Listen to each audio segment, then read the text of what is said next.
दोस्तों आज मैं आपको एक आयुर्वेदिक ऐसे घर के बारे में बताऊंगी जो बहुत ही इफ़ेक्टिव है। इसका नाम है गोखरू। इसे गोक्षूर के नाम से भी जानते हैं। इसे कई भाषाओं में कई तरह से इस नाम को जाना जाता है। इंग्लिश में इसे, अंग्रेजी भाषा में अगर हम इसे देखते हैं तो लैंड कैलट्रॉप्स के नाम से इसे जाना जाता है। दोस्तों ये गोक्षूर जो होता है आयुर्वेदिक एक ऐसी जड़ी बूटी है जिसे चरक संहिता में इसके बारे में बहुत ही विस्तार में वर्णन किया गया है कि मूत्र संबंधी किसी भी तरह के विकार हों, किडनी से संबंधित किसी भी तरह के विकार हों या फिर वात, पित्त और कफ, तीनों दोषों को ये नष्ट करने वाला है। सूजन संबंधी विकार हो, दर्द कहीं भी हो रहा, शरीर में किसी भी हिस्से में दर्द हो या फिर आपको पित्त और कफ और वात से संबंधित किसी भी तरह के रोग हैं तो उसको भी आसानी से दूर किया जा सकता है। कफ से संबंधित बीमारी, सांस से संबंधित बीमारी, मूत्राशय से संबंधित किसी भी तरह की बीमारी हो या किसी भी तरह की शारीरिक मानसिक कमजोरी हो, उसके लिए भी बहुत ही इफ़ेक्टिव होता है गोक्षूर के बीज। इसकी जो तासीर होती है दोस्तों ये ठंडी होती है। इसका सेवन करते रहने से हमारे शरीर के कई सारे विकार दूर होंगे। आज मैं आपको इस वीडियो के माध्यम से बताऊंगी कि किन किन बीमारियों में कैसे हम इसका सेवन कर सकते हैं। तो चलिए बताती हूँ दोस्तों। वीडियो पसंद आए तो प्लीज़ लाइक ज़रूर करिएगा, दोस्तों के साथ शेयर करिएगा, चैनल पर नए हैं तो सब्सक्राइब जरूर करें। सबसे पहले जो बीमारी दोस्तों दमा, जिसे अस्थमा के नाम से जानते हैं, अस्थमा के लिए इसको आप कैसे कर सकते हैं उपचार, इसको दो तरीका बताऊंगी आपको। सबसे पहले तरीका जो है 2 से 3 सूखे अंजीर लेने हैं। अंजीर जो आप देखते हैं फिग जिसे इंग्लिश में कहते हैं। तो दोस्तों अंजीर के साथ आपको ये गोखूर का जो पाउडर होता है ये आपको ऑनलाइन भी मिल जाएगा या फिर पंसारी की दुकान से भी ले सकते हैं या फिर घर में ही इस गोखूर को लाके इसको आप मिक्सी के जार में पीस के पाउडर बना के तैयार कर सकते हैं। तो आपको लेना है इस पाउडर के साथ ये 2 से 3 नग अंजीर को दिन में 3 बार, अगर सुबह दोपहर शाम तीनों टाइम पे आधा चम्मच इसका पाउडर और 2 से 3 अंजीर अगर आप खाते हैं तो अस्थमा की बीमारी में बहुत ज़्यादा लाभ मिलता है। दूसरा तरीका, गोक्षूर तथा अश्वगंधा को दोनों को समान मात्रा में लेके इसका चूर्ण बना लें। आधा चम्मच चूर्ण में अगर आप 1 चम्मच शहद मिला के दिन में 2 बार अगर आप इसका सेवन करते हैं तो सांस संबंधी किसी भी तरह की बीमारी हो तो दूर हो जाती है। दूसरा उपाय दोस्तों, दूसरा हाजमे के लिए, अगर आपका हाजमा शक्ति कमज़ोर है, आप खाना खाते हैं हजम नहीं होता है, तो आप इसका कैसे उपचार कर सकते हैं। ये गोखरू जो होता है इसके 3 से 40 मिली काढ़ा आपको बनाना है। इसमें 5 ग्राम पीपल का चूर्ण मिला देना है। तो 5 ग्राम चूर्ण मिलाइए और इसको उबलने दीजिए। जब ये उबल के आधा हो जाए तो इस काढ़े को आपको 3 भाग में बांट लेना है, सुबह दोपहर और शाम। इसे थोड़ी थोड़ी मात्रा में अगर आप पीते हैं तो पाचन संबंधी जो आपकी शिकायत है पूरी तरह दूर हो जाती है। पाचन शक्ति को मजबूत करता है, जो भी खाएंगे आसानी से पचने लगेगा। तो ये पाचन संबंधी के लिए बहुत ही इफेक्टिव काढ़ा है, तो आप इस तरह से इस काढ़े को बना सकते हैं। नेक्स्ट जो उपचार है दोस्तों, स्किन से संबंधित किसी भी तरह की बीमारी है, खुजली है, दांत, त्वचा से संबंधित किसी भी तरह के रोग हैं, तो आप इस गोखरू का जो फल आपको दिख रहा है इसको पानी के साथ पीस के इसका एक लेप बनाएं। उस लेप को अगर उस स्थान पे लगाते हैं तो त्वचा से संबंधित किसी भी तरह की बीमारी को ये पूरी तरह से क्योर कर देता है, ठीक कर देता है। नेक्स्ट उपचार है दोस्तों, जोड़ों के दर्द से अगर आप परेशान हैं, किसी भी तरह का दर्द है, कमर में दर्द है, जोड़ों में दर्द है, तो उसके लिए बहुत ही इफेक्टिव होता है गोखरू का फल। गोखरू के फल में समान भाग में सोंठ मिलाइए, यानी जितना गोखरू के फल का पाउडर आपने लिया है उतना सोंठ का भी पाउडर लीजिए, दोनों समान मात्रा में ले लीजिए।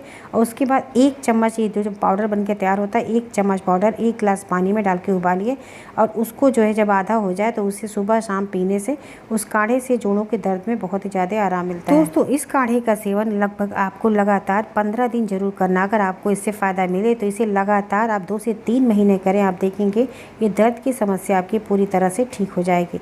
मांसपेशियों में दर्द या कहीं भी शरीर में अगर आपको दर्द है तो ये काढ़ा उसके लिए बहुत ही ज़्यादा फ़ायदेमंद है। इस काढ़े का प्रयोग आपको सुबह सुबह खाली पेट इसे करने से इसका इफेक्ट ज़्यादा मिलता है और इसे दिन में 2 बार करें, यानी सुबह के टाइम पे भी कर सकते हैं और फिर रात में सोने से पहले। तो इस तरह से 2 बार इस उपचार को करें। इसके अलावा दोस्तों जो नेक्स्ट फ़ायदा है वो भी बहुत ही इफेक्टिव है, मूत्रवर्धक होता है। गोखरू या गोक्षूर जो होता है, अगर यूरिन की समस्या है, किसी भी तरह की UTI की समस्या है, मूत्र से संबंधित किसी भी तरह की समस्या है, तो उसके लिए बहुत ही फ़ायदेमंद है, क्योंकि ये गुर्दों को भी साफ़ करता है। अगर किडनी से संबंधित किसी भी तरह की की बीमारी है, अगर किडनी में स्टोन है दोस्तों तो स्टोन को भी पूरी तरह से दूर करता है। यानी यूटीआई की संबंधित जितनी भी बीमारी होती है उनको ये दूर करता है और किडनी को साफ़ करके किडनी में कोई भी अगर डिफेक्टिव है, किडनी से संबंधित किसी भी तरह की बीमारी है तो उसको दूर करता है। इसको सेवन करने का सबसे आसान सा तरीका है, रात में आप 2 चम्मच इस फल को पानी में आप इसे भिगा के रख दीजिए और सुबह के टाइम पे इस पानी को छान के पीने से ये पूरी तरह से हमारे शरीर को डिटॉक्स करने का काम करता है और किडनी को भी प्योर करता है। यानी किडनी में किसी भी तरह के टॉक्सिन्स होते हैं उनको साफ़ करता है, यूटीआई की संबंधित बीमारियों को दूर करता है, मूत्र पथ पे जो भी इन्फेक्शन होता है या भी जो भी टॉक्सिन्स होते हैं उनको भी क्लीन करने का काम करता है। तो ये बहुत इफेक्टिव होता है किडनी से संबंधित किसी भी तरह के रोगों को दूर करने के लिए। और आसान सा तरीका है, 2 चम्मच पानी में भिगाइए और सुबह के टाइम पे उस पानी को छान के पी लीजिए, या फिर चाहें तो इसे आप काढ़े के फॉर्म में भी उसको उबाल लीजिए थोड़ी देर के लिए, उबलने के बाद उसे छान के पीजिए। तो आप देखेंगे यूरिन से संबंधित बीमारी, किडनी से संबंधित बीमारी, इन सारी बीमारियों में बहुत ही चमत्कारिक आपको रिजल्ट मिलता है। इसके अलावा दोस्तों यूरिक एसिड से अगर आप बहुत परेशान हैं, यानी यूरिक एसिड के लिए तो चमत्कारिक रिजल्ट है। जैसे मैंने बताया ना, किडनी के बीमारियों को दूर करने के लिए पानी में भिगा के आप सुबह के टाइम पे इसे सेवन करें। सुबह खाली पेट, रोज़ सिर्फ एक ही बार आपको रात में भिगाना है और सुबह के टाइम पे इसे चाहे तो उबाल के, जैसे मैंने कहा है, आप उबाल के 1 गिलास पानी में 2 चम्मच डाल के उबाल लीजिए, आधा गिलास रह जाए तो उसे सुबह सुबह खाली पेट पीजिए, या फिर नॉर्मली आप भिगा दीजिए और सुबह के टाइम पर छान के आधा गिलास के करीब इसे पीजिए। इससे यूरिक एसिड पूरी तरह से जड़ से क्योर हो जाता है। आप इसे 2 से 3 महीने लगातार करके देखिए, आपको इससे बहुत ही चमत्कारिक रिजल्ट मिलेगा। इसके अलावा यूट्रस से संबंधित किसी भी तरह के दोष हो तो उसको भी ये दूर करता है। दोस्तों ये गोक्षूर जो होता है, गर्भाशय में संक्रमण है, सूजन है या फिर पीसीओडी की समस्या है, इन सारी समस्याओं में बहुत ही ज़्यादा इफेक्टिव होता है। शारीरिक किसी भी तरह की कमजोरी हो, फीमेल्स हैं मेल्स हैं, तो उसके लिए भी बहुत इफेक्टिव ये काढ़ा होता है। जिस तरह से मैंने बताया है, पानी में भिगा के सुबह के टाइम पे आप इसका काढ़ा बना के पीजिए, इन सारी समस्याओं को दूर करेगा। यूट्रस से संबंधित किसी भी तरह का इन्फेक्शन होता है उसको ये क्लीन करता है। यानी दोस्तों अगर ये वात, पित्त और कफ, इन तीनों दोषों से जो भी बीमारियां बढ़ी होती हैं हमारे शरीर के अंदर, उनको ये पूरी तरह से क्योर करता है। ये बहुत ही इफेक्टिव चीज़ होता है। इसका तासीर भी ठंडी होती है, लेकिन इसकी जो मात्रा बताई जाती है ना, उतनी ही मात्रा में आप इसका सेवन करें। इसे ज़्यादा मात्रा में इसका सेवन नहीं करना चाहिए। ज़्यादा मात्रा में किसी भी चीज़ का सेवन करने से उसके साइड इफ़ेक्ट होते हैं। तो जितनी मात्रा बताई गई उतनी मात्रा में आप इसका सेवन करें। 2 चम्मच रात के टाइम पे पानी में भिगाइए और सुबह के टाइम पे इसे सिंपली पीजिए। जोड़ों के दर्द के लिए जैसे हमने बताया है, आप उस तरह से उसके पाउडर के फॉर्म में भी इसे यूज़ कर सकते हैं।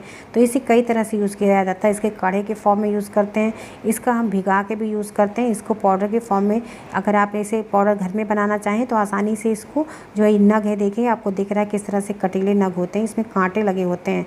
मैंने आपको जूम करके भी नज़दीक से भी दिखाया है।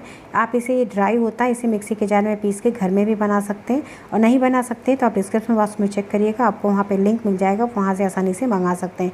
तो इसे पाउडर के फॉर्म में या फिर आप इसे काढ़े के फॉर्म में, दोनों तरह से जैसे मैंने बताया उस तरह से अगर आप उपयोग करेंगे तो उसको आपको पूरी तरह से इसका लाभ मिलेगा। दोस्तों आज मैंने आपको बताया कि इसके कितने कितने लाभ हैं किन बीमारियों में। ऐसे बहुत सारी बीमारियाँ हैं जिनके लिए हम इस गोक्षूर का सेवन कर सकते हैं। मैं आपको नेक्स्ट वीडियो में बताऊँगी कि इसके काढ़े को हम कैसे बना सकते हैं या फिर भिगा के किस तरह से इसका उपयोग कर सकते हैं। तो नेक्स्ट वीडियो देखना बिल्कुल मत भूलिएगा, मैं आपको इसके बारे में बताऊँगी। दोस्तों वीडियो पसंद आया तो प्लीज़ लाइक ज़रूर करिए, दोस्तों के साथ शेयर करिए, चैनल पर नए हैं तो सब्सक्राइब जरूर करें। मिलते हैं नेक्स्ट वीडियो में, तब तक के लिए बहुत बहुत धन्यवाद। Thank you, bye bye, take care.